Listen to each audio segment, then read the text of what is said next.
Hi, this is James Jokum, host of Webcomics Reviews and Interviews. Tonight, we're dealing with merchandise ideas you should avoid, so sit back, relax, and let the Geek Fest begin. One of the big problems you'll have when you're coming up with merch for your comic is that you're going to come up with a lot of really great ideas, but you're going to come up with a ridiculous number of bad ones as well. Bad ones are fun, let you have a little fun and get it out of your system. However, we're going to go through, show you some places where you can get some good merch, and then we're going to show you some ways to basically avoid the bad stuff. It's not that hard, honest. First off, whenever you're looking for a merchandise site, you want to find something that's print on demand, or POD. The cool thing is that you, as a creator, do not want to deal with a lot of the heartache and headaches when it comes to basically dealing with merchandise. You don't want to carry them a ridiculous amount of inventory around with you. You don't want to have to deal with sending it out, and you don't want to have to deal with all the orders. The easiest way to deal with it is find a POD site, because what they'll do is you'll send them to the site, your fan will find something they like. They'll basically order that item. They'll create the item there on wherever they are, and then they'll send that out. They're taking care of all the ordering, all the creation, and all of the fulfillment issues that you now don't have to deal with. And if you don't see that as a major win, dude, try it yourself sometime. All right, there's going to be basically 6 different sites you're going to do for merch and one for freebies. The first two you're going to want to look at are Zazzle and Cafe Press. What's really cool about these sites is they offer a ridiculous amount of inventory that you can just have a lot of fun with. Try to keep it down to about 12 to 15 items, just trust me, and try to figure out stuff that's going to work with your comic. And just have fun with it. Uh, like I said, they have pretty much anything from clothing to bath items to food items. So if you can't find something for your comic, you're really not looking. You're also going to want to look at T-Fury and Teespring. These are pretty much clothing-only sites, but they tend to have a lot of inventory relative to that. In fact, they have a lot more than either Zazzle or Cafe Press. The cool thing here is you can take something simple, translate it to a t-shirt, and put it out. You're good to go. For books, you're going to want to look at Amazon and Lulu. Amazon obviously is a big, huge giant everybody talks about, which is really cool because they can get your book pretty much everywhere on the planet. However, they do have one major limitation, and that's that they pretty much only have perfect bound books. If you're trying to get that really cool floppy feel you see in comic book stores, and you want to try that for your book, yeah, you want to check out Lulu, because not only do they do the perfect bound, but they also do saddle stitch and spiral. You're looking for the saddle stitch, which is those staples down the middle of the book. You can find that, hey, you're golden. And of course, last but not least, you're going to want to check out 4imprint.com.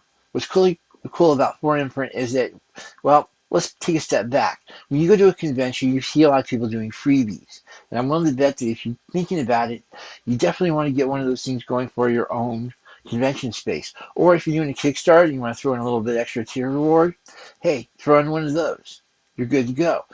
Well, 4imprint basically does a lot of those freebies. They can go anywhere from really cheap, from a couple of cents an item, all the way up to a couple $100 if you really want to get crazy. I don't advise getting really crazy unless you've got something you're trying to do for a fan reward. But the cool thing here is that with 4imprint, you can get those little cute little freebies you can put into a big jar on your convention table or send out with Kickstarters and just basically have fun with it. So again, those sites are Zazzle, Cafe Press, Teespring, T-Fury, Amazon, Lulu, and 4imprint. Have fun. All right, as far as the other ideas go, you basically come down to plush, action figures, games, and pretty much everything else. Taking those in no particular order, well, in order I just gave them, really. Plushies are really cool because they're cute, they're fluffy, and they can go pretty much everywhere.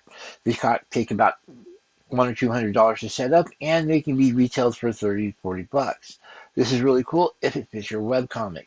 Not a lot of comics fit plushies all that well. If you're trying to do something hard, gritty, and nasty, yeah, you probably don't want to be looking at the plushies all that much, but pretty much a lot of other comics, it's not a bad idea to at least investigate. You can also do action figures. A lot of these are still somewhat limited, but generally you can actually do these with little models.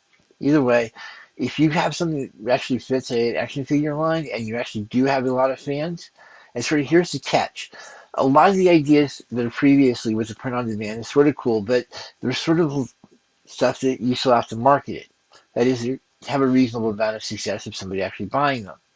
The more, let's just say, creative you get, the less likely you are to get anybody to actually purchase it. And unfortunately, they're arguably not really worth the setup if you're only going to sell like one or two items ever.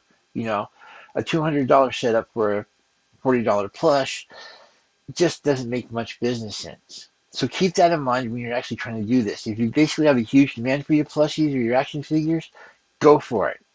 This is sort of the reason it's a bad idea. You've got people who want to do these really great things, but they don't realize that you have to have a certain demand in order to make it worth it. So you can do plushies, you can do action figures, but, you're also going to be looking at games. Games are arguably one of the worst ideas you can do because, first off, you're going to have to be going into a really crowded market. Then you've also got to create a game that actually works. And then, of course, you're going to have to go through all the graphics and actually make sure it looks decent. Yeah, it's not as simple as it sounds, and it can get really complicated and really annoying, and you really have to debate going after a game. Just because it's got so many moving parts that it can actually get really obnoxious and just simply not be worth it in the end.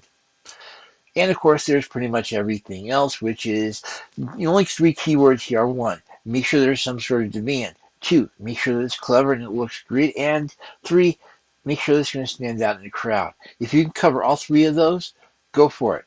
If you've only got one of the three, or even you have a problem just making it look interesting, don't even worry about it. It isn't worth the time. And you're just going to spend way too much time working on something you're probably not going to get any profit from. And when you come down to making your merch, you want to get some profits from it. So I hope that helped. You basically just come up with some fun stuff and try to sell it and see what happens. That's it. Have a good night, and I'll talk to you later.